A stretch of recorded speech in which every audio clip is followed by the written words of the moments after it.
When it's time to replace your wiper blades, a Mopar authorized dealer can provide you with the right set for your vehicle, and you can install them yourself in just a few minutes.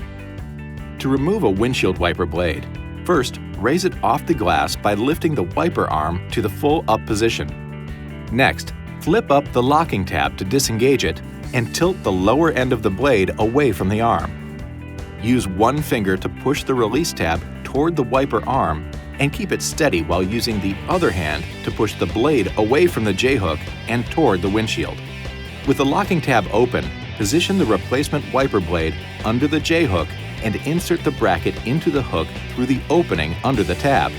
Slide the wiper up until it clicks, and then snap the tab into the locked position. Now, just lower the wiper blade onto the glass and repeat the process for the other side. To replace the rear wiper blade, lift the pivot cap on the rear arm and then raise the arm off the glass. Tilt the lower end of the blade away from the arm to unsnap it from the pivot pin in the blade holder. Install the replacement wiper blade's pivot pin into the blade holder and press the blade until it snaps into place. Finally, lower the wiper blade onto the glass and snap the pivot cap closed. This video is not intended to take the place of your owner's manual.